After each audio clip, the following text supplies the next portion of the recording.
సభ్యులు అదితి గారు, అట్లానే లలిత్ కుమార్ గారు, అశోక్ రెడ్డి గారు వాళ్ళ ప్రాంతంలో సబ్స్టేషన్స్ నిర్మాణం కోసం అడిగారు. ఇందాక అదితి గారు అడిగినట్లు వాళ్ళ సబ్స్టేషన్ అన్నీ కూడా కంప్లీట్ అయిపోయినాయి. టెండర్ ప్రక్రియ కూడా అయిపోయింది సార్. తొందరలోనే వాళ్ళకి పనులు పూర్తి చేసి 2027 కల్లా అప్పచెప్తాం.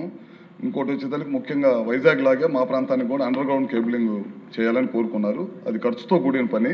తప్పకుండా అక్కడ ఫీజిబిలిటీ ఉండి ఫైనాన్షియల్గా అందుబాటులో ఉన్నప్పుడు తప్పకుండా దాని మీద పరిశీలిస్తాం సార్. తప్పకుండా అదేవిధంగా 33/11 kV సబ్స్టేషన్స్ కూడా అడిగారు. కొన్ని ఎక్కడైతే లోడ్ ఉంటుందో వాటన్నిటి కూడా ఈ ప్రభుత్వం చేపడుతుంది సార్. దాదాపు ఇప్పటికే 200 సబ్స్టేషన్స్ పైన ఈ రాష్ట్రంలో ఎక్కడైతే లోడ్ ఉందో అవన్నీ కూడా చేపడతాము. వాటిని కూడా తప్పకుండా లోడుని బట్టి తప్పకుండా చేపిస్తాం. అదేవిధంగా లలిత్ కుమార్ గారు కూడా ఎస్కోటకు సంబంధించి ఆర్జీఏపేటలో 220/132 kV సబ్స్టేషన్ కోసం ప్రతిపాదన పంపించాం సార్. దాని ఫీజిబిలిటీ రిపోర్ట్ కోసం ఎదురు చూస్తున్నాం. ఫీజిబిలిటీ రిపోర్ట్ రాగానే అక్కడ కనుక అవకాశం ఉంటే కనుక తప్పకుండా ఫీజిబిలిటీ ఉంటే కనుక తప్పకుండా చేస్తాం. అదేవిధంగా అశోక్ రెడ్డి గారు కూడా 220 kV సబ్స్టేషన్ కావాలని ఒకసారి రిక్వెస్ట్ చేయడం జరిగింది. ఫీజిబిలిటీ రిపోర్ట్ కోసం పంపించాం సార్. అవన్నీ కూడా రాగానే తప్పకుండా చేస్తాం సార్. దాదాపు రాష్ట్రంలో ఇప్పటికీ దాదాపు 400 kV సబ్స్టేషన్స్ కానీ 220 kV సబ్స్టేషన్స్ కానీ అదేవిధంగా 132 kV సబ్స్టేషన్స్ కానీ చాలా పెద్ద ఎత్తున నిర్మాణం చేస్తున్నాం సార్. రాబోయే రోజుల్లో పవర్ డిమాండ్ పెరుగుతూ ఉంది.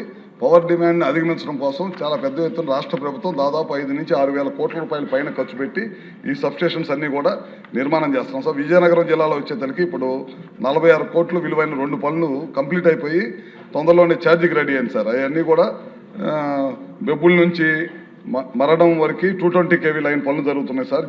జీసీ చోడవరం నుంచి భోగాపురం ఎయిర్పోర్ట్ వరకు కూడా 132 kV లైన్స్ జరుగుతున్నాయి. 132 kV by 33 kV సబ్స్టేషన్ కూడా నిర్మాణం చేస్తూ ఉన్నాం. అవి కూడా తొందరలోనే అందుబాటులోకి వస్తాయి. టెండర్ కంప్లీట్ అవుతున్నాయి సార్. వేణుగోపాలపురంలో 77 కోట్ల రూపాయలతోటి పనులు చేస్తున్నాం.